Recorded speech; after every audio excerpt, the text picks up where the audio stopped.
مسیح کی محبت میں صبح بخیر، گڈ مارننگ۔ آپ کا بھائی، آپ کا بیٹا، میزبان خدا کا خادم پاسٹر جنید جاوید آج ایک نئے اور توانائی بخش روح کا ناشتہ کے ساتھ آپ کی خدمت میں حاضر ہے۔ آج ہم ایک ایسے موضوع پر بات کریں گے جو ہماری ذہنی اور روحانی جنگ کو جیتنے میں مدد دیتا ہے۔ عزیزو، آئیے خداوند کے زندہ کلام مقدس میں سے ایک حوالہ دیکھتے ہیں۔ دوسرا کرنتھیوں اس کا 10 باب اس کی 5 آیت۔ چنانچہ ہم تصورات اور ہر ایک اونچی چیز کو جو خدا کی پہچان کے برخلاف سر اٹھائے ہوئے ہے ڈھا دیتے ہیں اور ہر ایک خیال کو قید کر کے مسیح کا فرما بردار بنا دیتے ہیں۔ یسوع مسیح کے نام سے آمین۔ عزیزو، اس آیت سے مراد یہ ہے کہ ہم دنیا کی سوچ نہیں رکھتے بلکہ وہ سوچ رکھتے ہیں جو خدا کی طرف سے ہے۔ ہمارے خیالات ہماری زندگی کی بنیاد ہیں۔ جو کچھ ہم بار بار سوچتے ہیں وہ آخرکار ہمارے الفاظ، اعمال اور حالات بن جاتے ہیں۔ عزیزو، کیا کبھی آپ نے غور کیا منفی خیالات کیوں ہماری طاقت چھین لیتے ہیں جبکہ مثبت خیالات ہمیں خدا کے وعدوں تک پہنچاتے ہیں؟ عزیزو، یہ حوالہ ہمیں یاد دلاتا ہے کہ ہماری شخصیت اور تقدیر کا انحصار ہمارے خیالات پر ہے۔ اگر ہم خود کو کمزور سمجھیں گے تو کمزور بن جائیں گے، لیکن اگر ہم ایمان سے سوچیں کہ میں خدا کی طاقت سے سب کچھ کر سکتا ہوں تو حالات بدلنا شروع ہو جاتے ہیں۔ کیا آپ نے محسوس کیا؟ رات کو سونے سے پہلے منفی خیالات دل پر بوجھ بن جاتے ہیں۔ مشکلات کو دیکھ کر لگتا ہے کہ کوئی راستہ نہیں۔ دوسروں کی کامیابی دیکھ کر اپنے بارے میں مایوسی ہوتی ہے۔ دعا کے باوجود یقین نہیں ہوتا کہ خدا سن رہا ہے۔ عزیزو، خدا چاہتا ہے کہ ہم ایمان کے خیالات اپنائیں۔ ہمارے خیالات ہماری روحانی جنگ کا میدان ہیں۔ اگر ہم شیطان کی جھوٹے وار منفی خیالات کو خدا کے کلام سے روکیں تو حالات ہمارے حق میں بدلنا شروع ہو جاتے ہیں۔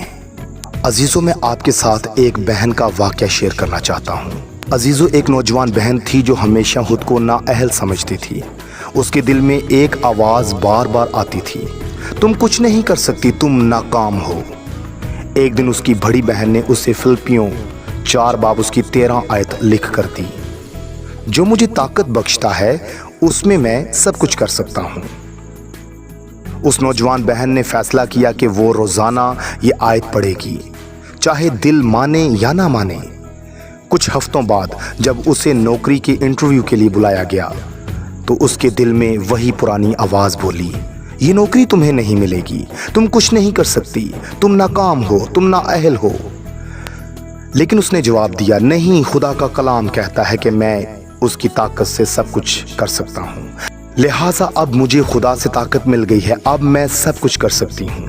انٹرویو کے بعد مالک نے کہا، آپ کے اعتماد نے ہمیں متاثر کیا ہے، اور اسے نوکری مل گئی۔ اس نوجوان بہن نے سیکھا، جب ہم شیطان کی طرف سے جھوٹے خیالات کی جگہ خدا کے سچے خیالات کو رکھیں تو حالات بدل جاتے ہیں۔ عزیزو، ایسا کیوں؟ کیونکہ خدا کا کلام زندہ اور مؤثر ہے۔ عبرانیوں 4 باب اس کی 12 آیت کے مطابق جب ہم خدا پر یقین رکھتے ہیں تو ہمارے مثبت بابرکت خیالات ہماری زندگی کی شکل بدل دیتے ہیں اور حالات بابرکت ہو جاتے ہیں۔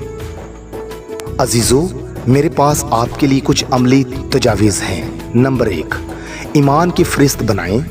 اپنے منفی خیالات کے مقابلے میں بائبل کے وعدے یاد رکھیں اور لکھیں۔ نمبر 2، فلپیوں 4 باب اس کی 8 آیت پر عمل کریں، صرف اچھی چیزوں پر غور کریں۔ نمبر 3، کسی ایسے شخص کی مدد کریں جو مایوسی کا شکار ہے، اپنی سوچ کو دوسروں کی برکت بنائیں۔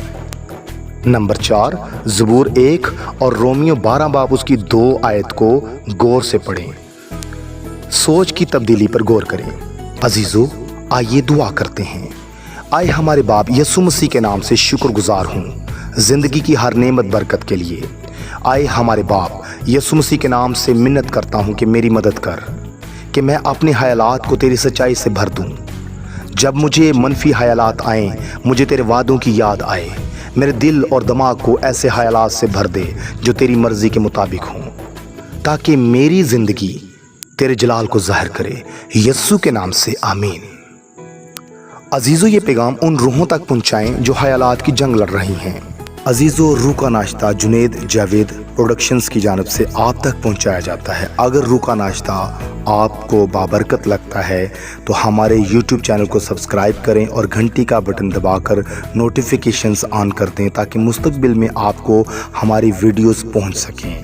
آپ کی اس محبت سے ہمیں حوصلہ ملے گا اور ہم مستقبل میں اور اچھے طریقے سے آپ کے لیے روح کا ناشتہ تیار کر سکیں گے۔ عزیزو، کل تک مجھے اجازت دیجیے، کل صبح ایک نیا روح کا ناشتہ آپ کی خدمت میں لے کر حاضر ہوں گا۔ دل سے یہ دعا ہے کہ خدا آپ کے خیالات کو اپنی قدرت سے بابرکت اور مثبت بنائے۔ یسوع کے نام سے آمین۔